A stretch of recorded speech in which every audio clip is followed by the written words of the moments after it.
Саламатсыздар ма оқушылар? Бүгінгі сабақта қазақ тілінің 6 сыныпқа арналған тест тапсырмаларын талдайтын боламыз. Бірінші мәтін.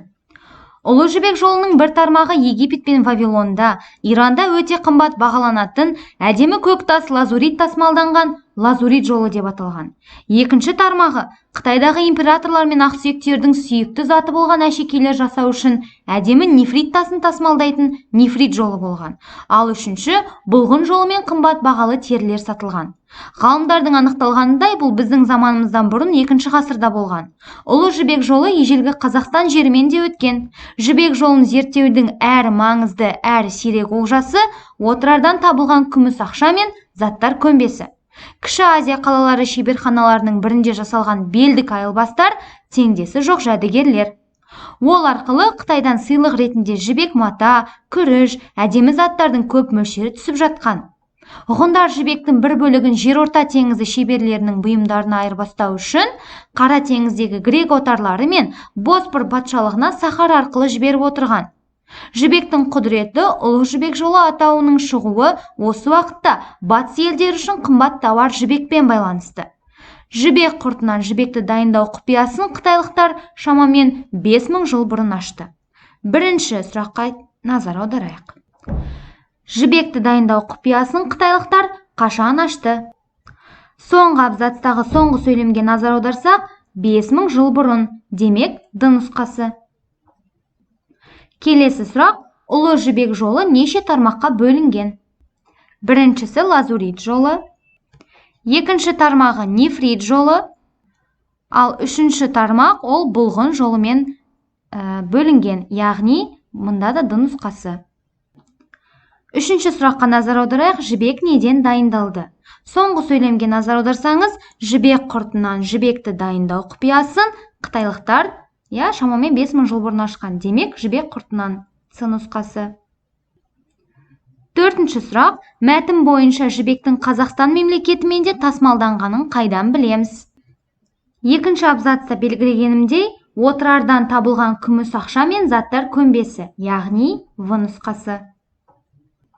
Екінші мәтінге кезек берейік. Әмір Темір тарихтағы жер жүзін бағындырған ең ірі қолбасшылардың бірі. 1336 жылы Кеш ауылында туылған. Жақсы тәлім алған Әмір Темір 1370 жылы Самарқандта таққа отырып, Мәуереннахрдың билігін қолына алды. Қытай мен Делиге дейінгі бүкіл Азияны, Ирак, Сирия және Измирге дейінгі Анадолыны басып алды. Қытайға жорыққа бара жатып 1405 жылы 20 ақпанда қайтыс болды.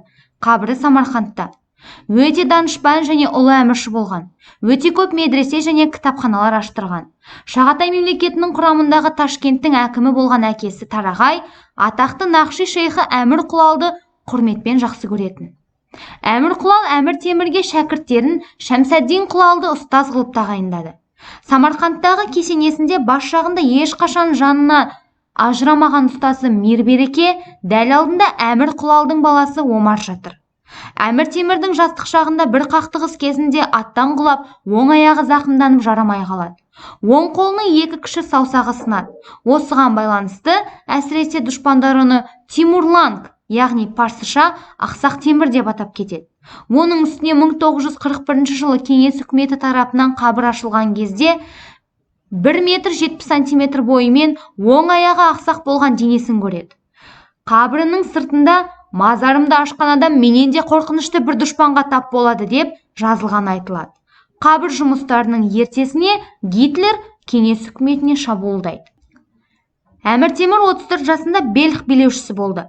Шыңғыс ханның ұрпағынан болған бір қызға үйленгені үшін Гурган, яғни Күреган ханның күйеу баласы атағымен танылды. Отбасылық абыройын арттырды. Жұрттың өзін Шыңғыс ханның ізбасары деп таныған үшін бүкіл Түркістанға, яғни Орта Азияға билеуші болып, Ұлы Түркі хандығының тағына отырды. Сонымен қатар Шыңғыс ханның орынсыз жойып талқандаған қалаларын қалпына келтірді. Басында қолдау көрсеткен Алтын Орда ханы Тоқтамыс оған қиянат еткен кезде мемлекетін құлатты. Бұл тарихшылардың айтуынша Әмір Темірдің ең үлкен қателігі болды. Осының арқасында орыстар осы жерлерге дейін жайылып үлкен мемлекет құралғаны айтылады. Бесінші сұрақ, Әмір Темірдің қабірі қай жерде орналасқан? Бірінші абзацқа назар аударатын болсақ, Самарқандта таққа отырған Әмір Темір қабірі де сол Самарқандта орналасады. Демек, жауабы С нұсқасы, таққа отырған жерінде. Келесі сұрақ, Әмір Темірге неліктен Ақсақ Темір аты берілген? Екінші абзацта берілген мәліметке сүйенетін болсақ, қақтығыс кезінде аттан құлап, оң аяғы зақымданып жарамай қалады. Содан бастап әсіресе дұшпандары оны Тимурланг, яғни Ақсақ Темір деп атап кеткен. Демек, В нұсқасы. Жетінші сұрақ, мәтіннің стилі қандай? Мәтін жазылған стиль ғылыми стиль болады. Себебі бізде мұнда Әмір Темір туралы ақпарат берілген. Ресми іс қағаздар стилі бола алмайды, себебі ресми іс қағаздарға ол жерге белгілі бір құжаттар келеді. Көркем әдебиет стилі бола алмайды, себебі көркем әдебиетте ат айтып тұрғандай әдебиет шығармалары болу керек. Ауызекі сөйлеу стилі бола алмайды, себебі ауызекі ол ауызша сөйлеу стилі. Сегізінші сұрақ, Әмір Темірге неліктен Гурган атағы берілді? Үшінші абзацқа назар аударсаңыз, белгілегенімдей, Шыңғыс ханның ұрпағынан болған бір қызға үйленген үшін Гурган, яғни Күреган ханның күйеу баласы деген атақ береді. Сол себепті В нұсқасы, Шыңғыс ханның ұрпағына үйленгендіктен. Кезек үшінші мәтінде. Белгілі бір психолог дәріс жүргізіп жатады. Дәріс қызып, аудитория тұтас. Ұстаз сөзін бастағанда профессор қалтасынан 1000 теңге шығарады да жоғары көтереді. Сұрайды, мынау ақша кімге керек? Аудиториядағы 200-дей тыңдаушының бәрі қолдарын көтереді. Жарайды, дейді ұстаз. Мен қазір бұл ақшаны сіздерге басқаша әдіспен ұсынам. Осылай дейді де, ол аудиториядан ақша кімге керек деп екінші рет сұрайды. Жиылғандар бір кісідей қолдарын тағы да көтереді. Үшінші кезекте профессор 1000 теңгелік банкнотты асықпай еденге тастайды да, аяғымен мұжып, басып тұрып қайта қолына алады. Жерден көтерілген ақша лас, шаң жұққан, мұжылған еді. Профессор аудиториядан қайта сұрайды. Ал, бұл ақша кімге керек? Аудитория қайтадан бір кісідей қол көтерді.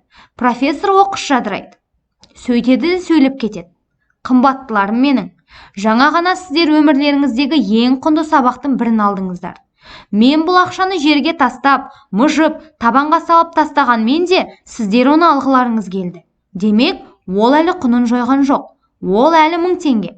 Ойлап көріңіздерші, біздің өмірімізде осы секілді. Біз кейде ағыстан шығып қалатындай, жағаға лақтырылған балықтай өзімізді керексіз сезінеміз. Бізді айналамыз лас, батпаққа тастай салады. Күнбе-күн көзіміз көретін шындық осы. Дәл осындай сәттерде біз жаңағы 1000 теңгелік еденде жатамыз. Бірақ біз ештеңеге қарамастан өз құнымызды жоғалтпақ емеспіз. Лас болайық, таза болайық, ақ, мейлі қара болайық, бәрібір.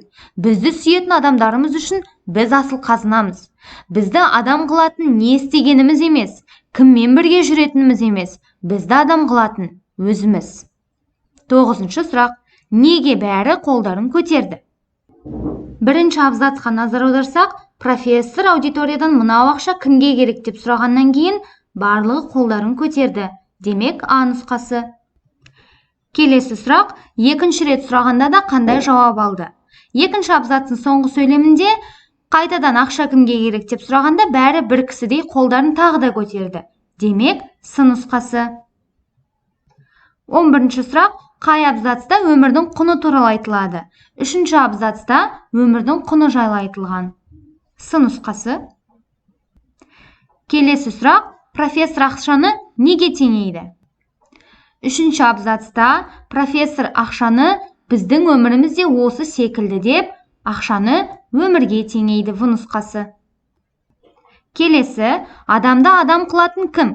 Үшінші абзацтың соңғы сөйлемінде бізді адам қылатын өзіміз. Демек, адамды адам қылатын өзі. Д нұсқасы. 4-ші мәтін қазақ тілі хрестоматиясынан алынған. Ұзақ жолдан шаршаған сауда керуені сары далада бір тұстарға келгенде аялдап, ас ішіп ауқаттанбақ болады. Біраз адамдар даланы шарлап, тезек іздеп кетеді. Сөйтіп жүргенде бір тышқанның інінен шығып жатқан түйір-түйір қара домалақ тастарды көреді. Қызық көріп жинап, қап түбіне салып алып келеді. Шамалы жиналған тезекпен тағы от жағып қойып, қара тастарды бір топ адам қызығып қарайды. Біреу уыстаған күйінде жанған отқа қарай лақтыра салады. Отқа түскен түйір қара тастар қызуы күшейіп жанады. Көрген керуеншілер, жанатын тас шығатын жер екен. Бір белгі қойып кетейік, елге барған соң басқаларды ертіп келіп өнім аламыз дейді. Саудалауға әкетіп бара жатқан үлкен 2 кесек тұзды бірінің үстіне бірін қойып қалдырып кетеді. Кейін көпшілік жиналып, белгілеп кеткен жерін орында 2 тұз қалған жер деп іздейді. Содан 2 бас тұз аталып кеткен. Көмір кен ашылып, қаласы пайда болады. 14-ші сұрақ: берілген тұжырымдардың қайсысы мәтіннің мазмұнына сәйкес келеді? Бірінші тұжырым: саудагерлер тоқтаған жерден тұз табылады. Жоқ, бұл қате.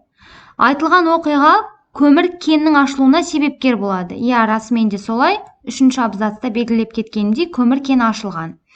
3-ші тұжырым: мәтінде сипатталған оқиға 2 бас тұз қаласының атауына әсер етті. Бұл да дұрыс тұжырым. Яғни мәтінде белгілеп қойдық, соңғы абзацта. Демек, 2-ші және 3-ші тұжырым дұрыс. С нұсқасы. Келесі: мәтіндегі тас деген сөздің синонимін анықта. Мәтінге сүйенетін болсақ, тас сөзінің синонимі мұнда көмір нұсқасы болады. Себебі көмірде тас, қара тас. 16-ші сұрақ: мәтінде сөз етілмеген ақпаратты көрсет. Тұзды қалдырып кетуі, расымен де тұзды қалдырады. Тышқанның інін көруі, бұл да бар. От жағу үшін гүл іздеуі, гүл туралы ақпарат берілмеген. От жағуы дұрыс ақпарат. Демек, С нұсқасы. 4-ші мәтін: армысың жас ұрпақ. Өмір шіркін адам үшін бір жалт еткен сәуле екен. Мен оны 90-ға келгенде өз көзіммен көріп отырмын. Қол дірілдемеген, көз бұлдырамаған, кәрі жүрек шабысынан танбаған шақта аталарың батасын бермекші. Қарақтарым, құлақ сал. Адамның басшысы ақыл, жетекшісі талап, шолушысы ой, сынаушысы халық, қорғаушысы сабыр, таусылмайтыны арман, ең қымбаттысы ер, барлығының ардақтысы өмір. Өмір бір-ақ рет беріледі, жарқ етіп өте шығады. Әр күніңді ардақта, әр мезетіңнің құнын біл. Дүниедегі ең қызық сыйласу, ең қымбат сыйласу, ең жақсы сыйласу, ең тәтті де сыйласу. Ұмытпа. Ал сау болыңдар ұрпақтар. Менің сендерге деген махаббатым шексіз. Менің берген батамды мұра етіңдер. Мен сендерге тыныш өмір, үлкен бақыт тілеймін. Мерейлерің үстем болсын. Теңіз күрсінбесін, таулар сілкінбесін. 17-ші сұраққа кезек: автор өзінің жастарға үндеуін не деп атайды? 1-ші абзацта жазылғандай аталарың батасын бермекші дейді. Демек, үндеу бата. С нұсқасы. 18-ші сұрақ: Жақаевтың ойынша өмірдің мәні неде? 2-ші абзацта байқағанымыздай, қызық та сыйласу, қымбат та сыйласу, жақсы да сыйласу, тәтті де сыйласу деп бірнеше рет атап өткен. Демек, С нұсқасы сыйласу. 19-ші сұрақ: мәтінге сай ойды табыңыз. Адамдардың бәрін сыйлау қажет. Жоқ, бұл нақты ашып тұрған жоқ мәтінді. Адам ақыл ойлы, арлы, сабырлы, арманшыл, талапты болуы керек. Осы сәйкес келеді. Арсыз, талапсыз, армансыз адамдар да бақытты болады. Қате. Басқалар үшін өмір сүру, бұл да қате. Демек, В нұсқасы. Соңғы сұрақ: көп нүктенің орнына қай сөз қойылады? Мысалы дегенді қойсақ, мағынасымен келмей қалады. Сондықтан деген нұсқаны қойып көрейік. Сондықтан әр күніңді ардақта, әр мезетіңнің құнын біл. Келіп тұр.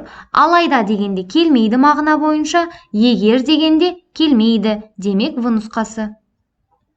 Құрметті оқушылар, осымен талдау жұмысы аяқталды. Назарларыңызға үлкен рахмет.